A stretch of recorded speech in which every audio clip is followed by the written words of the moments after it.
Vamos que vamos, minha gente, vamos que vamos, Marcelo Beckler, para mais uma. E essa aqui, cara, é um museu de velhas novidades, né? Esse tema parece que é um disco arranhado no imaginário do torcedor brasileiro, no imaginário da seleção brasileira, desde que a gente conquistou a última Copa do Mundo em 2002, que é o enigma, o dilema do camisa 9.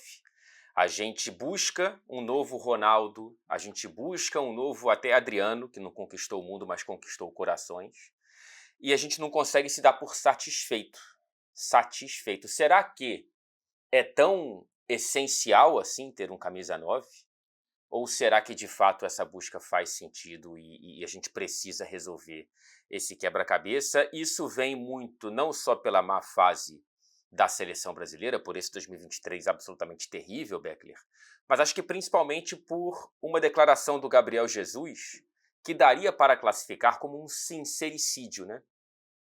Tem coisas que me incomodaram bastante, né? Num ciclo pós-Copa de 18 me incomodou muito. Né? Eu era mais jovem que hoje, obviamente. Tinha outra cabeça, hoje eu tenho outra cabeça, hoje eu sou um homem mais maduro, mais formado, pai de família. Hoje eu entendo que o futebol é uma prioridade para mim e eu sempre vou dar minha vida para estar bem, para fazer o melhor, principalmente quando eu vim jogar na seleção brasileira, que é o sonho de criança que eu sempre tive. Porém, tem coisas que eu não controlo, que é isso, sabe? Eu tento, eu busco, eu me movimento, eu ajudo a equipe. O gol é inevitável. Eu acredito que não seja o meu ponto forte, porém eu faço gol, eu tô lá para fazer gol, tanto que eu fiz gol aqui na seleção e quando voltar a fazer gol vai acontecer. Eu não vejo essa declaração de maneira tão pesada como muita gente vê, mas eu entendo parte das críticas à declaração vinda do camisa 9 da seleção brasileira. Ele disse, né, tem coisas que eu não controlo, eu tento, eu busco, me movimento e ajudo a equipe. E o gol, eu acredito que não seja o meu ponto forte. Marcelo Beck. Também não é o meu. Então, nessa Pois aí, é. estamos iguais.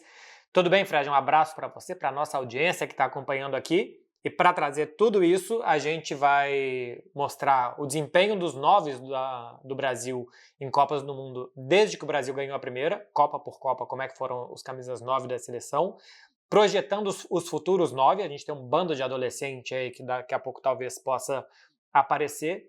Enfim, vamos trazer com muitos dados tudo isso aqui. E a pergunta que fica para a gente responder depois da vinheta é para você, internauta.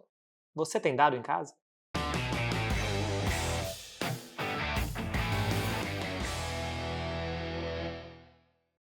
Então, depois dessa resposta a uma questão essencial, né, para o programa de hoje especialmente, a gente vai listar aqui, a gente vai começar olhando para a lista dos 10 maiores artilheiros da história da seleção brasileira nos tais jogos oficiais.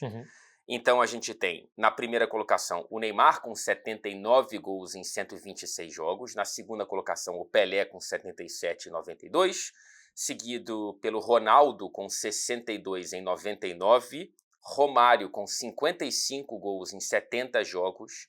E o Zico com 48 gols em 71 jogos, Becker. Seguindo o top 10, o Bebeto fez 39 gols em 75 partidas, Rivaldo 35 gols também em 75 jogos, o Jairzinho, furacão de 70, 33 gols em 71 jogos, Ronaldinho Gaúcho, 33 gols em 95 jogos, e depois Tostão e Ademir de Menezes. Marcaram os dois 32 gols, o Tostão em 54 partidas oficiais com a seleção brasileira e o Ademir em 39 jogos, foi o artilheiro da Copa de 50, inclusive. Dos 10 principais artilheiros, que aqui são 11 no caso, porque Tostão e Ademir estão empatados, do top 10, que são 11, da seleção brasileira, só 3 são camisas 9 de fato, que é o Ronaldo, o Romário e o Jairzinho, Fred. Ou seja, para ser um grande artilheiro da seleção, não necessariamente você precisa ser um grande camisa 9.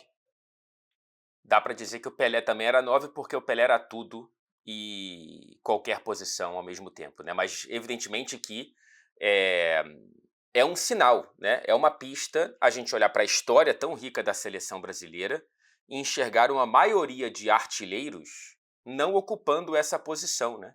Será que a gente está pegando muito pesado com os últimos jogadores que tiveram essa responsabilidade porque o coletivo não funcionou? Ou uma coisa puxa a outra? O 9, de fato, ele precisa ter essa função de fazer gol, senão ele é absolutamente inútil para o funcionamento do time. Enfim, eu acho que a gente já olhou para uma primeira pista aqui, Beckler.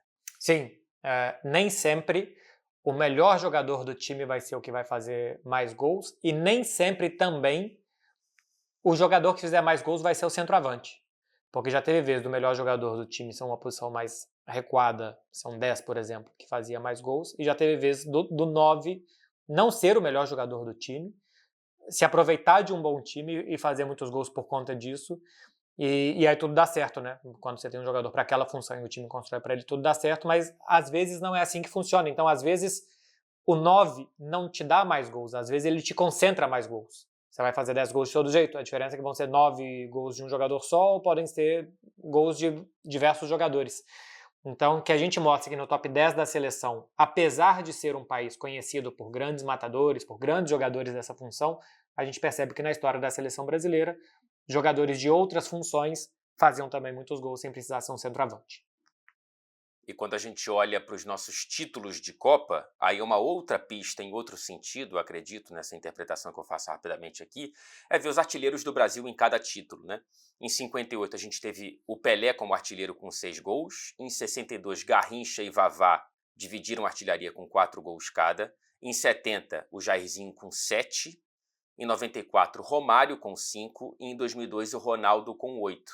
Se do top 10 dos artilheiros da história da seleção em jogos oficiais, só 3 são camisas 9, foram os 3 artilheiros dos nossos últimos 3 títulos em Copa do Mundo. Dá para entender a criação desse imaginário e dessa 9 dependência dentro da história não tão recente assim da seleção brasileira de 70 para cá.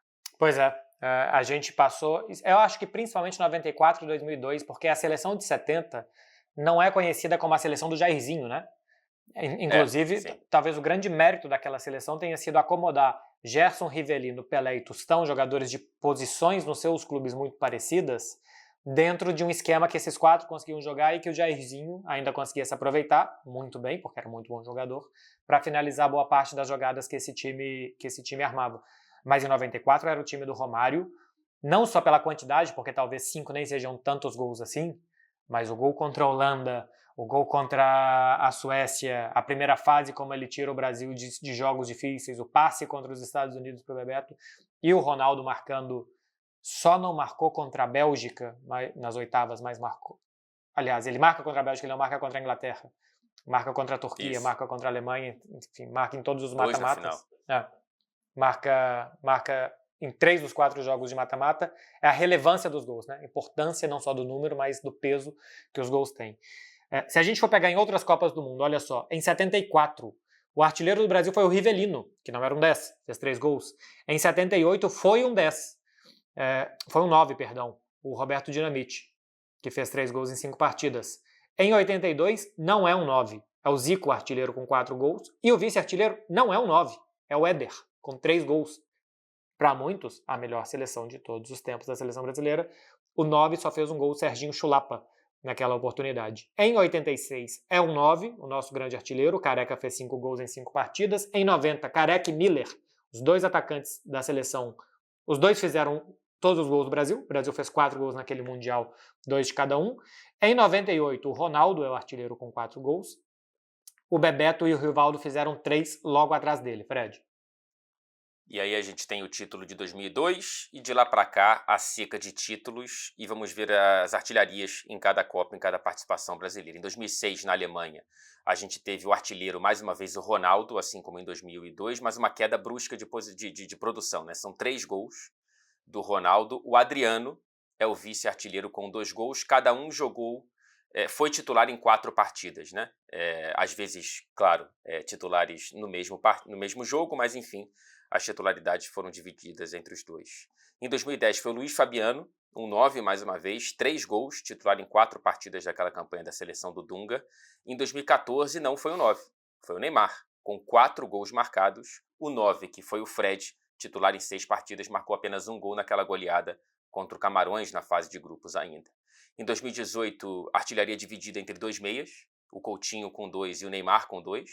O Firmino marcou 1 gol e o Gabriel Jesus, o camisa 9 daquela campanha, a gente sabe, não marcou em nenhuma das 5 titularidades. E nessa última Copa no Catar, o Richarlison voltou a trazer a camisa 9 como a artilheira da seleção brasileira em Copas com 3 gols em 4 titularidades. Então, assim, desde 86, Beckler, entre os camisas 9, o Richarlison em 2022 só teve um desempenho pior do que o Ronaldo em 2002 e o Romário em 94. O que não garantiu pra gente o título. Exatamente.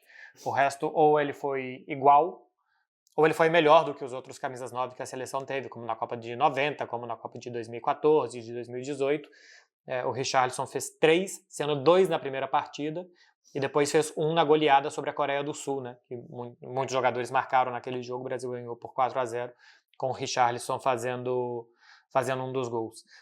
A influência do centroavante na seleção, eu acho que ela é presente, especialmente nos anos de título, mas eu acho que, no final das contas, se os gols são repartidos por outros, a gente não tem claramente a necessidade de ter um camisa 9, todo jogo matador, todo jogo decidindo para ganhar a Copa do Mundo, Fred, porque se a gente for pegar o desempenho do Richarlison em 2022 e o do Neymar em 2014, que não era um centroavante, mas o Neymar faz mais gols que o Richarlison, mas o peso que se tem de jogo, de influência, a gente pode dizer que o Neymar participava muito mais do jogo do que simplesmente os gols que um outro faz. Então a gente fica com essa ideia de que o 9 tem que decidir, o 9 tem que decidir, o 9 tem que decidir, e de vez em quando o 9 pode até fazer muitos gols, mas que o jogo tem tantas outras coisas que ajudam a que ele seja decidido, e a gente não pode ficar só preso nisso. Eu acho que tem uma questão central aí, e você pode me corrigir se eu estiver errado, o que é muito comum, extremamente frequente, é que quando a gente olha para essas campanhas passadas da seleção brasileira e principalmente nas campanhas em que o camisa 9 não fez muitos gols, tipo Jesus em 18, Fred em 14, eu não tenho na minha memória gols perdidos claramente por esses jogadores. Então, assim, a falha está na produção de oportunidades ou no aproveitamento dessas oportunidades criadas. Assim, não é como se a seleção tivesse funcionado muito bem coletivamente para fornecer a esses jogadores um plural de chances durante a Copa do Mundo. Eu acho que foi mais uma questão de, cara, a gente não foi tão bem coletivamente, principalmente nos jogos das eliminações, e esses caras não tiraram nada da cartola. Eu acho que é mais essa questão, é tipo a crítica ao goleiro, inversamente, né? Assim, não tem uma falha clamorosa do Alisson, que foi muito criticado nas últimas 2 campanhas, mas é porque, entre aspas, ele não fez milagre. É por aí que você acha também? Eu também acho. Então, é o que eu estava falando antes da influência do jogo, que às vezes você pode fazer muitos gols e dá a impressão de que esse cara é muito importante, sendo que tem outras partes do jogo que são não tão importantes quanto, porque no final das contas é um jogo de gols e não é um jogo que dominou o time no meio campo. Mas eu acho que o Brasil não perdeu a última Copa, por exemplo. O Brasil não perde a Copa na área. O Brasil perde o jogo porque não conseguiu dominar a Croácia. Porque o Modric tocou na bola 130 vezes naquele jogo. Vai jogar contra a Croácia, o Modric não pode tocar na bola. Se o Modric está tocando muito na bola, é um mau sinal. É sinal que a Croácia está conseguindo te esfriar e tal. Então, se é um jogo que você joga mal, que você não consegue bem, mas que lá na área alguém pega e resolve uma jogada individualmente, a gente estava falando do Romário contra os Estados Unidos em 94. Pega uma bola no meio campo, ele arranca, ele faz o passe para o Bebeto fazer o gol. Alguém tirou um gol da cartola. Tudo bem que os 9 não fizeram isso, mas não foi que o Neymar criou muitas chances, que o Vinícius abriu muitos caminhos, que o Rafinha criou demais e que o Richarlison e o Gabriel Jesus estragaram o jogo do resto da seleção. Eles foram parte de um problema que passou por muitos jogadores, inclusive por eles. Exatamente. Então a gente pode olhar agora para o presente / futuro e puxando um dos temas centrais da nossa abertura, que foi a declaração do Gabriel Jesus. E o Gabriel Jesus, como camisa 9 dessa seleção brasileira, nesse momento, até pela lesão do Richarlison, mas antes mesmo do problema físico do Richarlison, Gabriel foi recolocado nessa posição de ser o homem-gol, entre aspas, da seleção brasileira. E você, Beckler, fez um recorte interessante de 2021, antes e depois, né? De Isso. 2021, do Gabriel na seleção. A fonte é o SofaScore, o aplicativo de dados futebolísticos que tem lá esses números do Gabriel Jesus depois da partida contra a seleção da Argentina. Antes de 2021, ele tinha 41 partidas pela seleção com 18 gols e 9 assistências. São um número bastante bom, participação de 27 gols em 41 jogos. Depois de 2021, ou desde 2021, são 23 jogos, sendo 12 como titular, 1 gol, 2 assistências, 354 minutos para participar de um gol.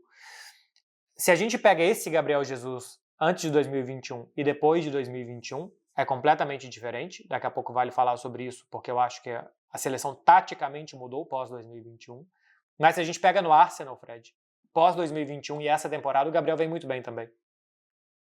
Então, nessa temporada, o Gabriel, entre entrada e saída de problemas físicos, ele tem 4 gols e 1 assistência em 11 jogos pelo Arsenal. Na temporada passada, em 33 partidas, foram 11 gols e 7 assistências, então 18 participações diretas para 33 partidas, uma média superior a uma participação direta a cada 2 jogos, né? Então, assim, é um Gabriel que, para além dos números, ele se envolve de maneira central à produção ofensiva desse Arsenal. Acho que o grande problema dele com a camisa do Arsenal não tem sido a falta de gols. Né? É uma declaração que soa de maneira estranha ao torcedor do Arsenal. É claro que ele não é rotulado como um homem-gol. Uhum. O torcedor do Arsenal sabe que ele não é esse cara. O próprio Gabriel sabe. Mas ele está longe de ser um cara em que o gol acaba sendo um detalhe do jogo dele. Tem muito mais para além do gol, inclusive sem a bola. O Gabriel é um dos melhores jogadores que pressionam a defesa adversária, a saída de bola adversária no planeta.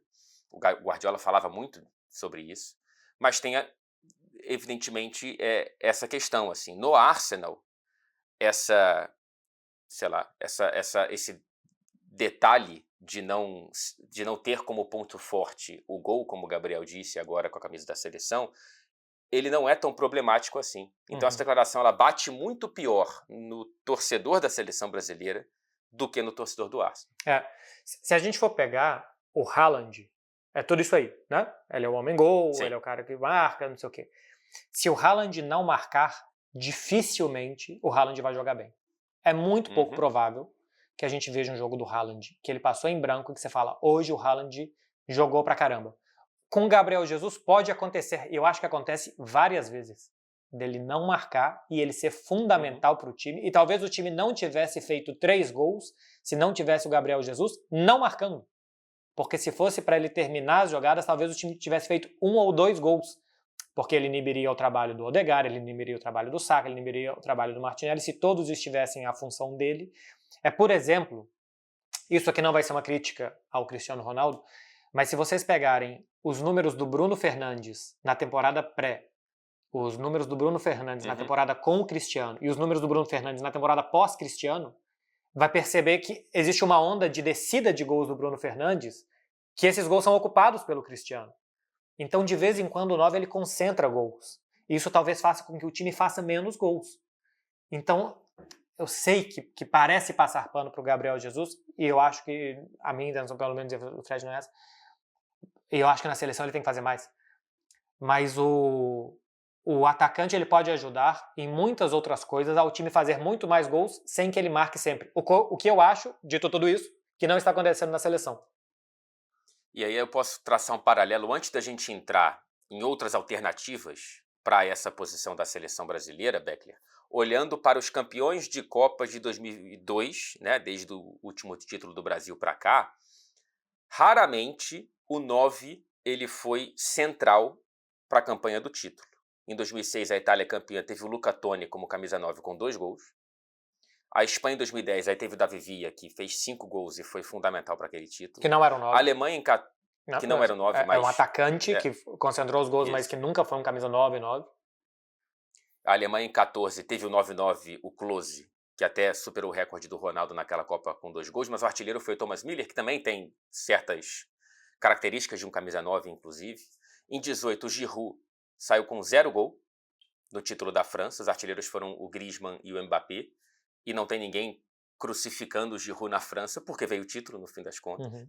E agora a gente teve o Julián Álvares sendo um parceiro perfeito para o Messi que foi artilheiro com 7, mas o Julián, que foi o 9, saiu com 4 gols marcados. Então, assim, não é como se todo campeão do mundo, ou quase todo campeão do mundo, precisasse de um camisa 9 como o Ronaldo Fenômeno para chegar à taça. Pois é. Sobre a mudança do Gabriel, antes da gente falar do futuro, pré-2021 e pós-2021, eu acho que a seleção, depois de perder a Copa América para a Argentina, passa a jogar diferente, deixa de ser um time mais reativo, de roubar a bola e tal, coisas que ajudam muito o jogo do Gabriel. É um jogo mais móvel e mais Ele pega mais na bola, né? Sim, e mais de recuperação para jogar em espaço também, né? Do que jogar com a defesa adversária muito fechada e tal. O Brasil, eu acho que tem uma clara mudança pós-Copa América de 2021 de se tornar mais protagonista dos jogos, dar um passo à frente. E eu acho que era necessário dar um passo à frente. E nesse passo à frente que a seleção dá, o Richarlison entra. Porque aí você passa a jogar com 2 meias, abre o lado esquerdo para o Vinícius, Neymar e Paquetá como meias, e o lado direito ficou para o Rafinha na Copa. Até a chegada da Copa ainda teve algumas mudanças por ali. E aí um 9 fixo, que prenda os 2 zagueiros, que faça trabalho de segurar a bola e tal, e o Richarlison vinha também em grande fase, fizeram com que o Gabriel perdesse esse espaço e os números dele piorassem de pré-2021 para pós-2021. Então acho que entre 2021 e 2022 tem essa mudança tática, e em 2023 é um naufrágio da seleção, né? É uma seleção muito ruim, que todo mundo vai mal, inclusive o Gabriel. No jogo contra a Argentina, a melhor chance do Brasil é construída toda por ele. A melhor chance do jogo, o jogo é 1-0 e a melhor chance é do Brasil, sai de um arremesso lateral, que o Gabriel Jesus dribla com o corpo, arranca, passa de mais 1 ou 2 jogadores e a bola cai no pé do Martinelli, que não termina em gol. Mas é uma jogada toda construída pelo 9 e que se sai o gol ia continuar esse jejum todo aqui, Fred. Pois é. Você vê, né? No fim das contas é o detalhe. Eu estava até pensando aqui também, Beckler, sobre a concentração do jogo da seleção brasileira no Neymar, né? A dependência que se torna da seleção aos pés do Neymar e o quanto que isso pode ter impactado na criação de oportunidades para o camisa 9, né? O Neymar é um cara que ele produz e conclui as jogadas muito, né? Assim, não é um cara que busca o 9 o tempo todo, mas agora a gente tem o Neymar machucado e passamos por esse momento em que as responsabilidades são divididas e está na hora mesmo da gente ter, entre outras posições, um camisa 9 mais decisivo, que consiga não só aproveitar as oportunidades criadas, mas também acho que tirar coisas da cartola, né? No fim das contas, quando a gente tem a Copa do Mundo, que é o que importa, a não ser que a gente entre numa crise no meio das eliminatórias, são 7 jogos, cara. 7 jogos você precisa que jogadores tirem coelhos da cartola e o camisa 9 é central para isso. Olhando para as alternativas, a gente tem uma delas, né? Que inclusive teve minutos nessa última janela de data FIFA, que é o João Pedro, revelado pelo Fluminense, que hoje joga no Brighton na Premier League, tem 22 anos, 6 gols e 1 assistência em 17 jogos pelo Brighton na temporada, em 8 como titular, 1 gol a cada 143 minutos. É um cara que está começando, né? Assim, ele já jogou Premier League antes pelo Watford, caiu junto com o time para a 2ª divisão e agora volta no que eu acho que é uma baita oportunidade para ele nesse Brighton do Roberto De Zerbi. Sim, passando pelo Endrick, 17 anos, 12 gols em 2023 e 49 partidas. Ele foi titular 27 vezes, isso aqui tudo com a camisa do Palmeiras. O Endrick participa de 1 gol a cada 201 minutos. Curiosamente, pelo menos nos sites de estatísticas, não conta nenhuma assistência para o Endrick na temporada ainda. O Vitor Roque, um dos principais nomes que daqui a pouco está aí contigo no Barcelona, 18 anos, são 20 gols e 8 assistências em 42 jogos, 34 como titular, 1 gol a cada 109 minutos. É quem tem não só uma das melhores amostras desses nomes que a gente está tendo aqui, né? De fato, um cara que é titularíssimo e que tem bastante... tem um número grande de jogos, mas é o que tem a melhor média, né? 1 a cada 109 minutos entre esses nomes que a gente está trazendo. Sim. E para finalizar, o Marcos Leonardo, 20 anos, atacante do Santos, 21 gols, 4 assistências em 45 jogos esse ano, foi titular em todas as 45 partidas que participou, 1 gol a cada 155 minutos. O mais velho, João Pedro, o mais novo, o Endrick, faz muita diferença ter 17, ter 22 anos, Então a gente pega jogadores de 22 para baixo, a nova safra que chega por aí, comparando com o Gabriel Jesus quando ele era a nova safra.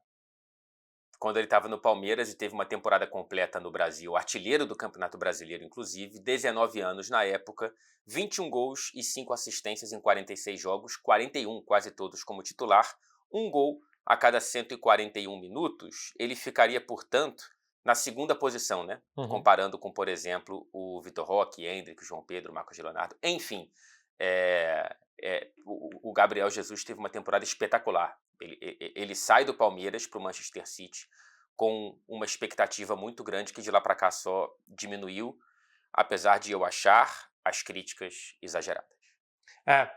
Eu acho que ele se transformou. A gente pode pegar o que ele se transformou em algo diferente do que um 9 matador. Tinha 19 anos quando teve esses bons números pelo Palmeiras e talvez pudesse mostrar que na evolução ele faria mais gols e acho que ele acrescentou outras coisas ao jogo dele. Desses nomes aqui, quem mais me parece um 9 muito clássico é o Vitor Roque.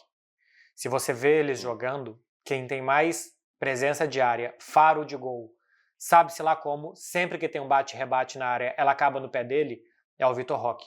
Eu vejo com mais lupa, né, porque daqui a pouco vai estar aqui em Barcelona, e o Vitor Roque, a principal qualidade dele é o faro de gol. Ele está onde a bola cai, ele precisa de muito pouco para marcar, eu acho que ele tem 1,73 m e ele faz muitos gols de cabeça, porque está bem colocado, porque se antecipa bem, então tem coisas a melhorar no jogo dele, mas o mais difícil é o faro, o instinto, e isso ele tem. Então, dessas alternativas que a gente está dando aqui, não sei se ele vai ser o jogador mais completo, se é o que mais vai evoluir, mas hoje o que tem mais características de um 9 puro é o Vitor Roque. Eu desconfio que está tudo dentro do contexto. Então. Vamos para o out of context.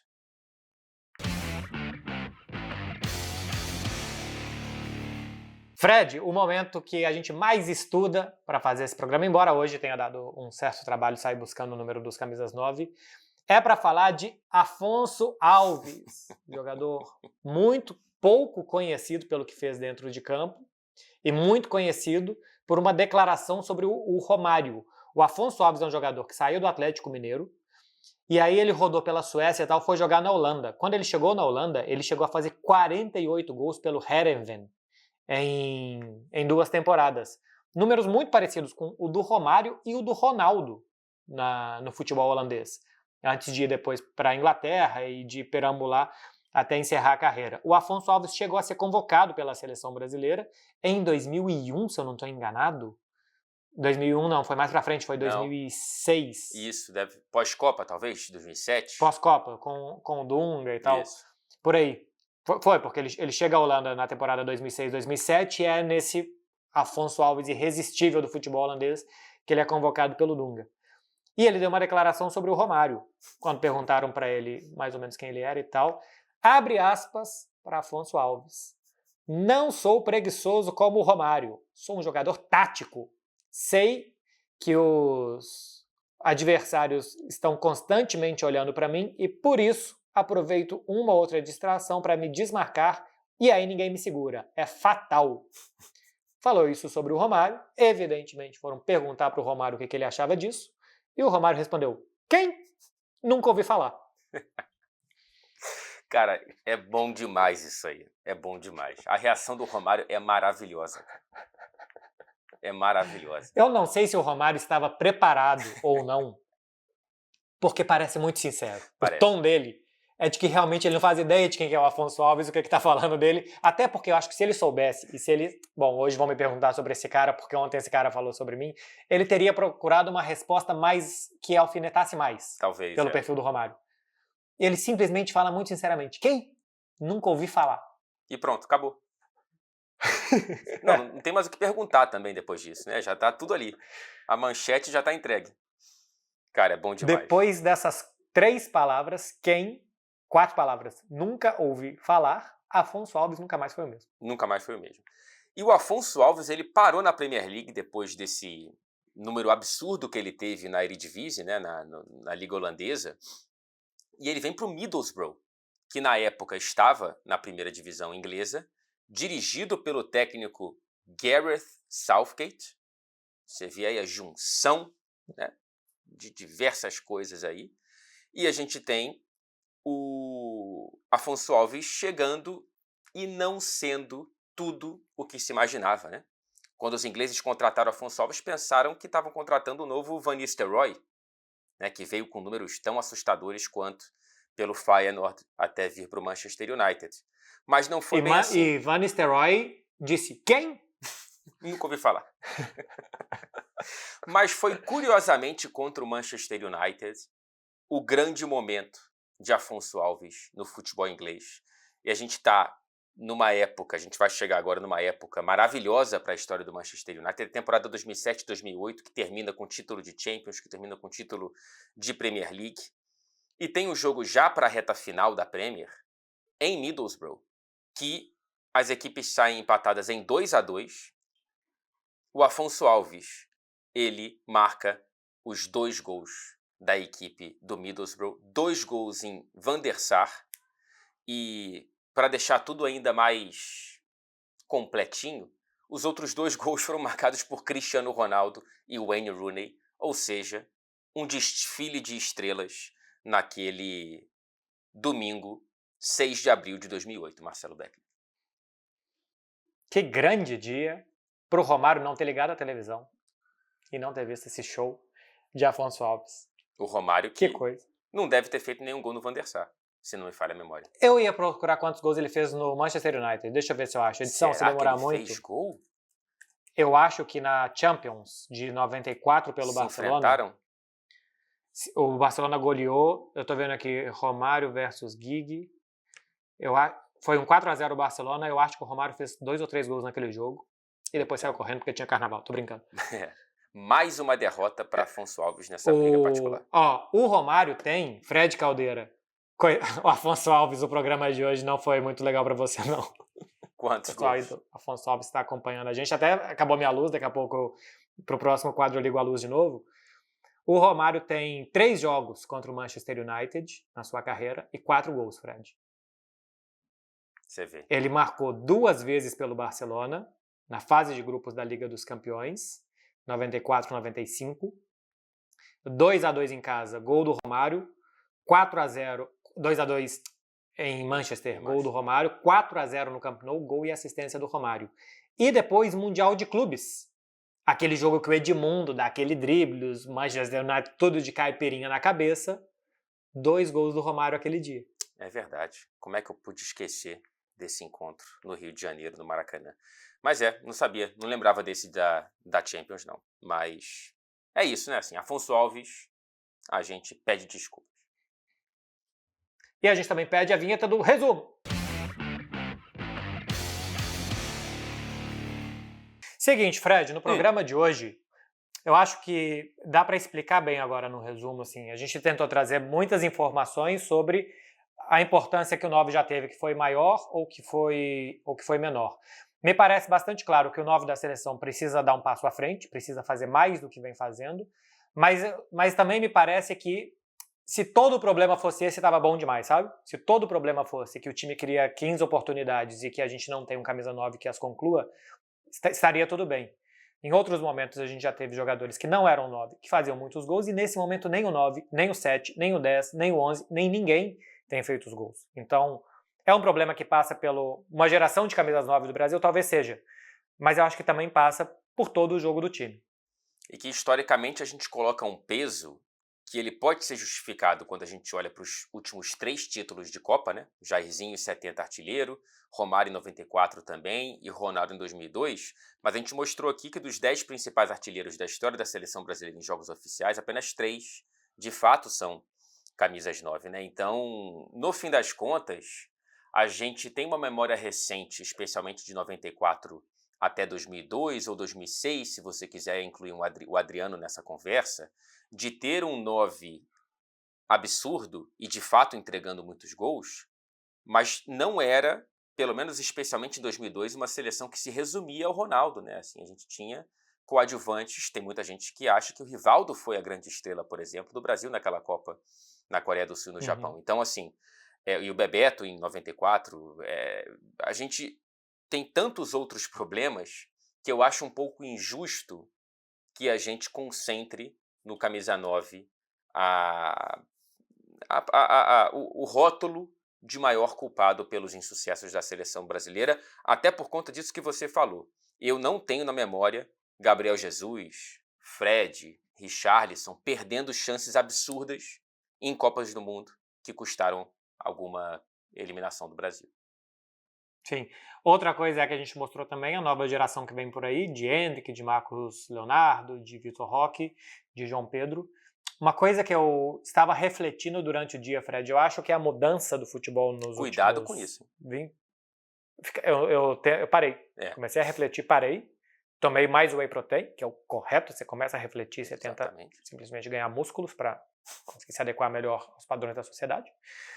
Mas se a gente for pegar que nos últimos 20 anos, o futebol eu acho que mudou e as funções ficaram um pouco mais específicas. Por exemplo, a gente parou de jogar com 2 atacantes. Praticamente não existe time no mundo hoje que jogue com 2 atacantes. Eu acho que isso fez mal ao 9 brasileiro, à formação do 9 brasileiro. Porque o Ronaldo, o Romário, o Adriano menos, mas muitos camisas 9 muito bons do Brasil sempre tinham um atacante do lado.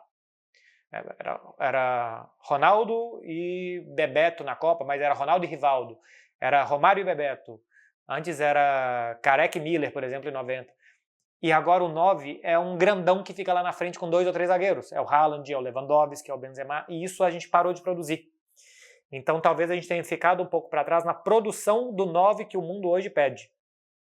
E sim, Richarlison e Gabriel Jesus, por exemplo, são muito mais segundos atacantes do que 9 puro, né? Então, não sei se essa nova geração de Hendrick, de Vitor Roque, de Marcos Leonardo, se eles serão esse 9 que o futebol hoje usa, ou se vão ser esses caras mais móveis, com um pouco mais de habilidade, mas que precisam de alguém mais perto deles. Acho que um bom paralelo pode ser, mas a amostra é muito pequena e talvez não seja a melhor comparação, mas foi a que me veio à cabeça agora, é o que o Son tem feito no Tottenham, né? Com a saída do Harry Kane, ele que não é um 9 clássico, tem jogado nessa posição e tem feito muitos gols de maneira mais móvel, contrariando um pouco essa tendência do grandalhão ali no centro da área, e que nem sempre funciona. Já mostramos aqui a Itália campeã com Luca Toni, a França campeã com Giroud, e esse cara clássico não funcionou, pelo menos na produção de gols. Eu acho que é isso. É isso, porque uma luz já acabou, o sol já foi embora, aqui nem e a segunda tá... nasceu. A gente marcou o programa para as 9 da manhã de Manchester para ver se tinha luz solar. Não aconteceu. A gente volta na semana que vem, terça-feira, 11 horas, mais um Fred de Beckler Explicam, trazendo algum tema para vocês. Valeu, hein, Fred? Até semana que vem. Até semana que vem. E um recado para você de casa que tem filho bebê, né? Antes de pensar em ser camisa 9, coloca ele para jogar de lateral. Por favor, né? Olhe para as prioridades que a gente tem aí no futuro da seleção brasileira. E se ele for canhoto, chama ele de esquerdinha, porque também sumiu do futebol brasileiro os esquerdinhas. Será que tá aí a causa? Pode chamar um destro de esquerdinha também, que ainda confunde o adversário. Ou canhotinha, né? De ouro. Aí já é um pouco pretencioso demais. Valeu, gente!